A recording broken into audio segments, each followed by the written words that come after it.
Joining us now from Jerusalem, Josh Hasten, the international spokesman from the Gush Etzion settler bloc. Josh, Israeli settlers, particularly in Gush Etzion, speak so much about coexistence with Palestinians. Why is the settlement movement opposing a very small amount of construction for Palestinians in Area C? Well, what the real problem here alone is the fact that over the years, you have thousands of illegal structures being built in Area C, financed by the European Union. So we're not exactly sure why additional houses are being permitted instead of those illegal houses being taken down. The Palestinians have plenty of room to build under their jurisdiction in areas A and B. And on the other hand, for Jews to build in Area C, it's become extremely difficult to get permits to do so.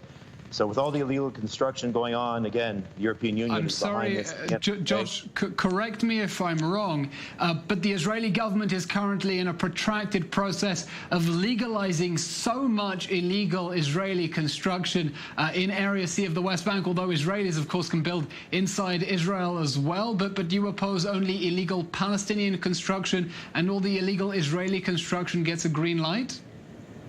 Well, that's not the case at all. If you're talking about, for example... Well, it absolutely is if we look at the regularization law and other steps the government has been taking to retroactively legalize this construction. You see the government, for example, in the Nativ Havat neighborhood taking down 15 homes, which were questionable at best. You have a situation here, this is all based on the 2009 Fayyad plan, where the Palestinian Authority explicitly is calling for the takeover of strategic locations within Area C to create a de facto Palestinian state. You can see this if you drive from Jerusalem to the Dead Sea. These are all illegal structures being put up by the European Union, and they're doing so. You can read the plan, the Fayyad plan online, 2009 plan. They're talking about creating a de facto Palestinian state in Area C, taking over these strategic lands in order to one day, when Israel and the PA, let's say, returns to negotiations, turn around and say, well, you have a village here, you have another area here which is occupied by Arab residents here, so might as well just turn this over to a PA state. The goal is to take over these strategic areas, and that's really what this is all about. I cannot verify what the Netanyahu government is or isn't doing in terms of that cabinet meeting held the other day. Well, that remains to be seen. But what we do know, and you can drive out, I welcome you to come out to Gush Etzion. I was just out the other day witnessing how much land is illegal. I'm talking about Israeli state land, which is being taken over by the Palestinian Authority in order to gain, to choke off the area of Gush Etzion, for example, with Jerusalem and other areas. So you can see it for yourself. I welcome you to come out and check it out. Josh, the Transportation Minister, Bezalel Smotrich, from the National Religious National Union, has actually said he doesn't oppose this limited construction for Palestinians in Area C. He says Israel has a responsibility for the Palestinians who are living there, at least before the Oslo Accords. Are you saying Israel should not allow the Palestinians to build anything in this part of the West Bank?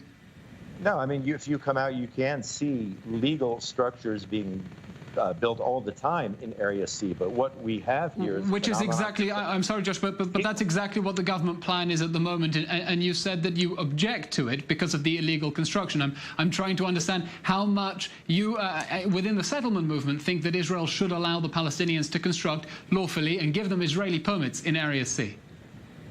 Listen, there is legal construction which has been taking place, but the problem is there's so much illegal construction and seizing so much Israel state lands that when is that going to end, and why should there be a reward for the Palestinian Authority because of this 2009 plan? You know, Josh, it's very interesting that you raise this point because, of course, some people might point to the parallel with the Israeli settlement movement. I mentioned before the regularization law, the steps the Israeli government has been taking to retroactively legalize illegal Israeli settlement construction while promoting new building plans for the expansion of other Jewish communities in Judea and Samaria. One might say that is also a reward for taking the law into one's own hands.